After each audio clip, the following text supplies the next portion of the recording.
Pensé que el dinero lo arreglaba todo, hasta que el beso de Javier me hizo sangrar por dentro. Mi jefe me ofreció 5.000 euros para fingir ser el novio perfecto de su hijo, el chico roto que nadie quería tocar, y yo, un mesero de 30 años en las ruinas de Badajoz, dije sí porque el hambre aprieta más que el orgullo. Pero esa mentira se clavó en mi pecho como un cuchillo oxidado, y ahora, con su familia mirándome como a un ladrón, me pregunto si el amor de verdad se compra o solo se roba. Me llamo Mario, y en Badajoz, donde el Guadiana fluye lento como un secreto mal guardado, la vida es un equilibrio precario entre el sol abrasador y las sombras de las casas encaladas. Tenía 28 años cuando todo empezó, trabajando turnos dobles en el bar La Alcazaba, un tugurio cerca de la Puerta de Palmas donde los viejos beben vino tinto y sueñan con glorias pasadas de la guerra civil. Mi familia era un eco lejano, padre muerto en una fábrica de corcho, madre en Mérida limpiando casas ajenas, y yo, el hijo que nunca encajó, el que prefería mirar a los chicos del equipo de fútbol local en vez de a las chicas del mercado. No era un secreto gritado, solo un silencio que me ahogaba cada domingo en la misa de la catedral, donde el cura hablaba de pecados como si fueran plagas. El dinero llegó como un espejismo. Don Antonio, mi jefe en el bar, un viudo de 55 con manos callosas de haber regentado olivares en las afueras, me llamó una noche después del cierre. Estaba solo en la barra, limpiando vasos empañados por el humo de los puros, cuando él se sentó y pidió un coñac doble. Mario, hijo, dijo con esa voz ronca que olía a tierra y a tabaco, tú eres discreto, ¿verdad? Mi Javier. Él está mal. La universidad en Sevilla lo masticó y lo escupió, y ahora, de vuelta aquí, no sale de su cuarto. Los médicos dicen que es depresión, pero yo sé que es algo más profundo, algo que no se cura con pastillas. Hizo una pausa, girando el vaso como si midiera el peso de sus palabras. Necesito que lo saques de ese agujero. Que finjas ser su amigo, su compañero. 5.000 euros, pagados al mes. Nadie lo sabrá.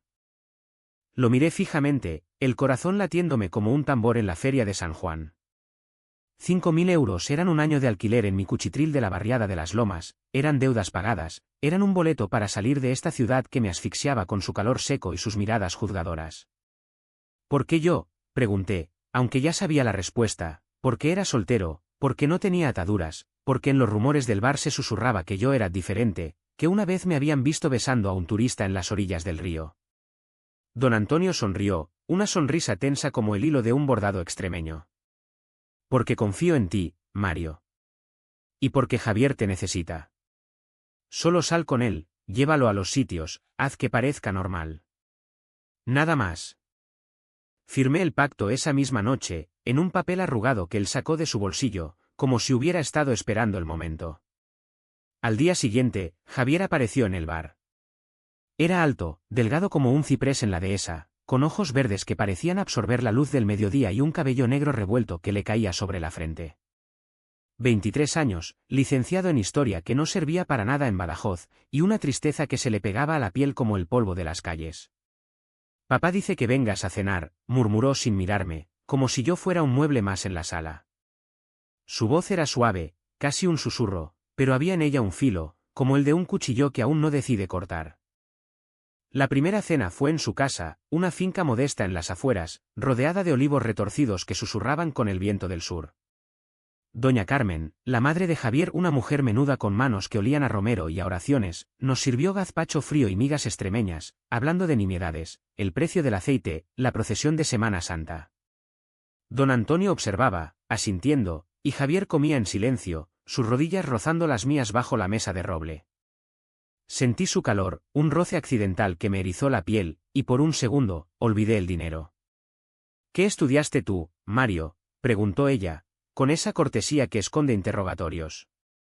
Nada formal, señora. Solo la vida en el bar, respondí, y Javier soltó una risa breve, la primera que oía de él, como un rayo en la tormenta. Empezamos las citas esa semana. Paseos por el puente de Palmas al atardecer, cuando el río brilla como oro líquido y los patos graznan indiferentes. Le conté historias del bar El Viejo que juraba haber visto fantasmas en la Alcazaba, y él escuchaba, con la cabeza gacha, fumando un cigarro que le temblaba en los dedos.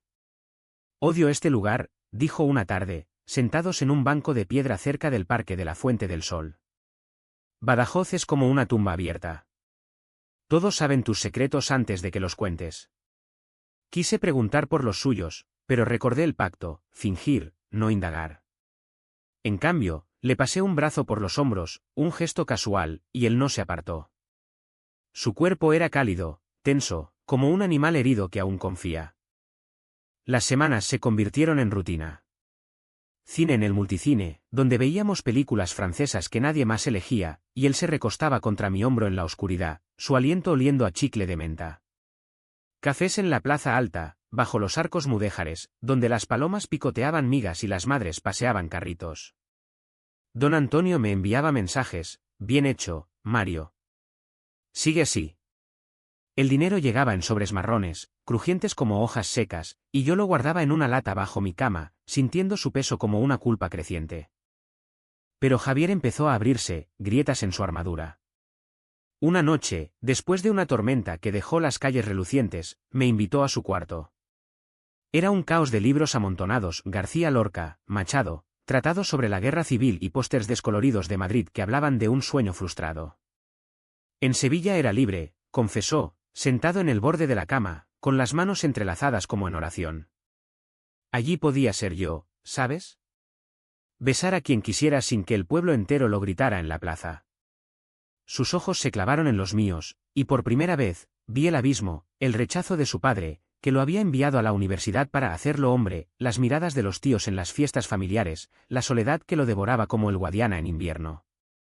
Me pagan por estar aquí, quise decir, pero las palabras se atoraron en mi garganta. En cambio, me acerqué, y él me besó. Fue un beso torpe, desesperado, con sabor a lágrimas y a vino de la cena. Sus labios eran suaves, urgentes, y por un instante, el mundo se redujo a eso, su lengua explorando la mía, sus manos en mi nuca tirando de mí como si yo fuera salvavidas. Nos tumbamos en la cama, cuerpos enredados en una danza que no era fingida, piel contra piel bajo la luz mortecina de una lámpara. Sentí su corazón martilleando contra mi pecho, su vulnerabilidad como un regalo frágil, y por primera vez en años, no me sentí solo.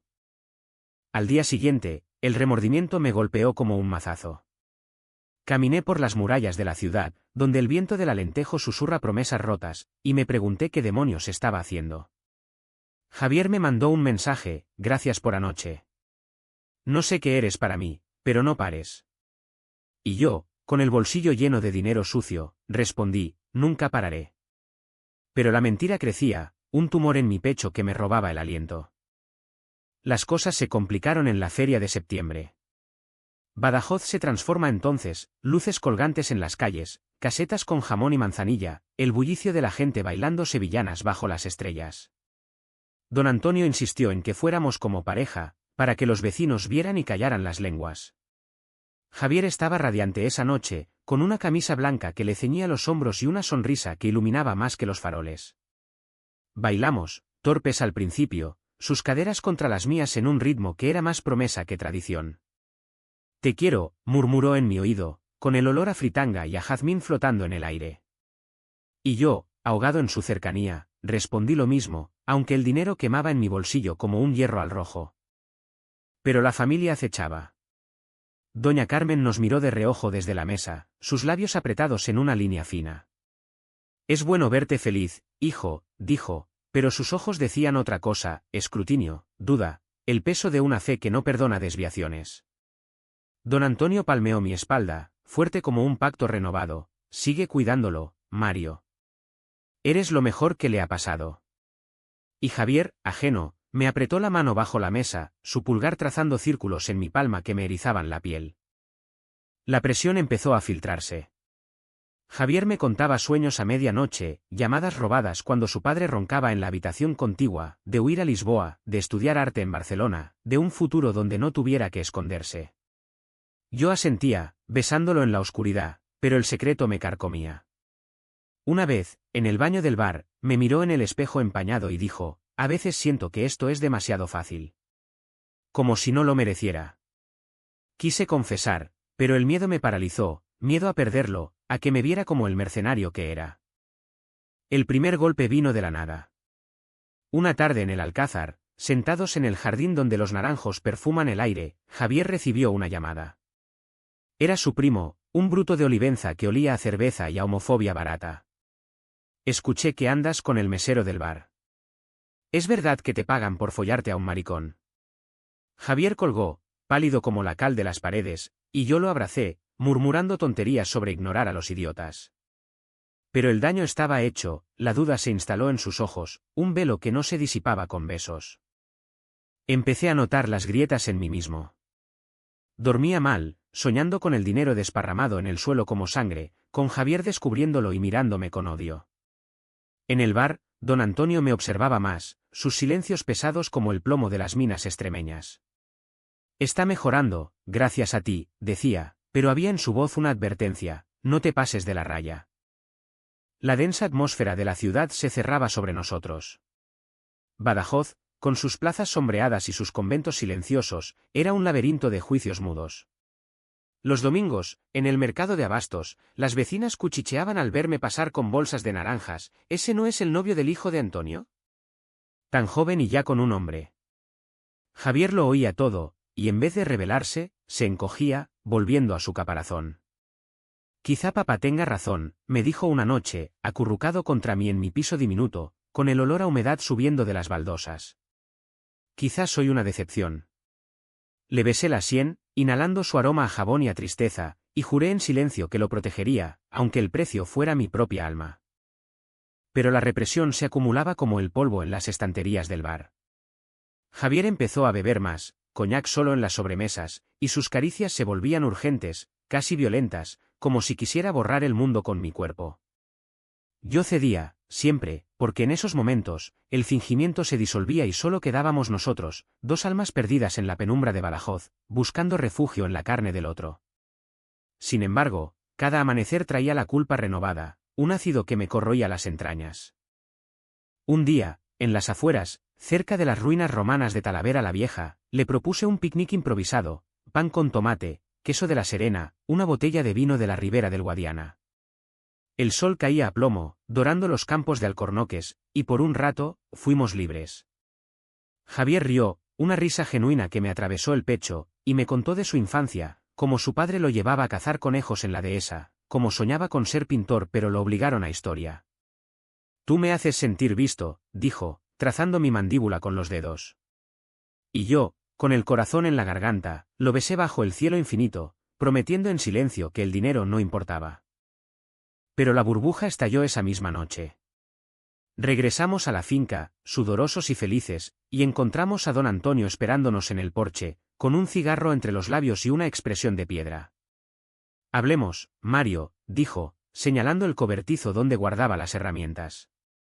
Javier frunció el ceño, pero yo lo tranquilicé con una mirada y seguí a su padre al interior polvoriento, donde el olor a aceite y a metal oxidado me dio náuseas. ¿Qué coño crees que estás haciendo?, espetó él, cerrando la puerta con un golpe que resonó como un trueno. Esto era un favor, no un romance de telenovela.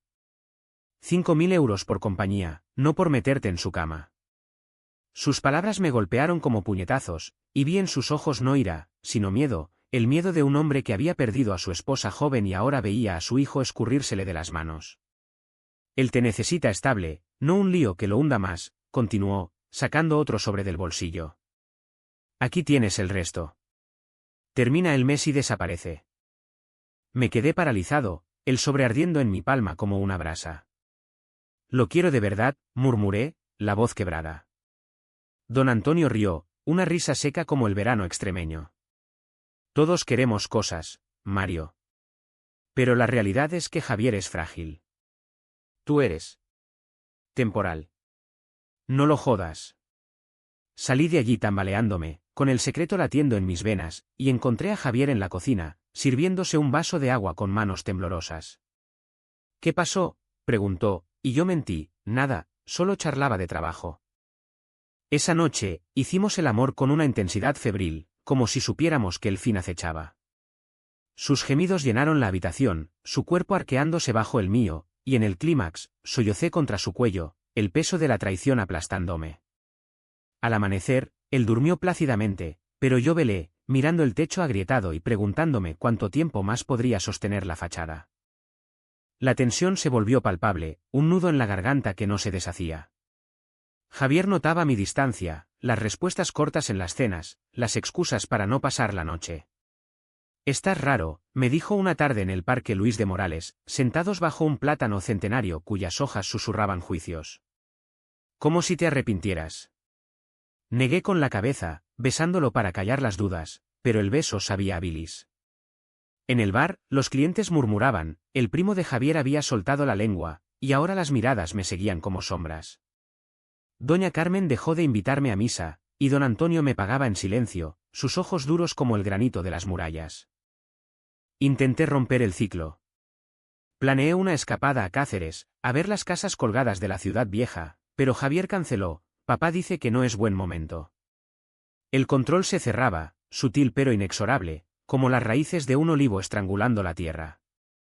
Empecé a beber solo, en mi piso, mirando fotos de nosotros en el teléfono, su sonrisa en la feria, mi mano en su cintura. El dinero, ahora 10.000 euros acumulados, me parecía veneno, lo doné anónimamente a una asociación de Badajoz para jóvenes LGBTQI, pero el gesto no lavó la mancha. Una noche de noviembre, con la lluvia azotando las tejas como lágrimas contenidas, Javier irrumpió en mi puerta. Estaba empapado, los ojos rojos de haber llorado. «Mi padre me dijo que te paga», soltó, la voz rota como un cristal pisado. El mundo se detuvo. Lo miré, boquiabierto, y él continuó, las palabras saliendo en un torrente, lo oí todo. En el cobertizo, esa tarde. «¿Cuánto valgo, Mario?» 5.000 por beso, 10.000 por follar. Su rostro era una máscara de dolor, traición grabada en cada línea, y yo caí de rodillas, balbuceando excusas, empezó así, pero se volvió real. «Te quiero, Javier, por Dios, te quiero». Él se apartó, temblando, la lluvia goteando de su cabello como sangre. «Eres un puta mentiroso», escupió, y la palabra me atravesó como una lanza. Corrió bajo la tormenta, dejando la puerta abierta al viento que aullaba como un lobo herido. Me quedé allí, en el suelo frío, el pecho oprimido por un vacío que succionaba el aire. Lloré hasta que no quedó nada, el cuerpo convulsionado en sollozos mudos, y por primera vez, entendí el abismo, había vendido no solo mi dignidad, sino la suya, y ahora todo era ruinas. Los días siguientes fueron un infierno gris. Badajoz se volvió un laberinto hostil, las calles que antes olían a jazmín ahora apestaban a podredumbre, el río un espejo roto que reflejaba mi fracaso. Javier no respondía mensajes, su perfil en redes, un silencio acusador. En el bar, don Antonio me despidió con un cheque final y una mirada de desprecio, te lo advertí. Ahora arregla tu mierda. Doña Carmen me evitó en el mercado, cruzando la calle como si yo fuera la peste. Intenté alcanzarlo. Fui a la finca una noche, escalando la verja oxidada bajo la luna llena que iluminaba los olivos como testigos mudos. Javier estaba en el jardín, fumando, su silueta recortada contra la casa. «Por favor», supliqué, la voz ronca de tanto gritar en mi cabeza. «Fue un error, pero lo que sentimos no lo es». Él se volvió, los ojos hinchados, y por un segundo, vi el amor aún latiendo bajo el odio. «Me usaste», dijo, apagando el cigarro contra su palma, el humo elevándose como un velo. «Me hiciste creer que era digno de algo real, y todo era un puto negocio». Lágrimas surcaron su rostro, y yo quise abrazarlo, pero él retrocedió. «Vete, Mario. No vuelvas». Regresé a mi piso, donde el eco de su voz rebotaba en las paredes desnudas. Dormí poco, comiendo solo para no desmayarme, el cuerpo un cascarón vacío. Pensé en huir, en Madrid o Barcelona, pero Badajoz me retenía como raíces profundas, esta tierra áspera que forja hombres duros, pero rompe los frágiles. Escribí cartas que no envié, quemé fotos en el fregadero, el humo llenando la habitación como fantasmas. El punto de quiebre llegó en Navidad, cuando la ciudad se adorna con luces parpadeantes y belenes que narran nacimientos imposibles. Javier me encontró en la plaza de San Francisco, solo bajo la nevada ligera al rara en Extremadura, bebiendo ponche de un termo. Estaba demacrado, pero sus ojos ardían con una determinación nueva.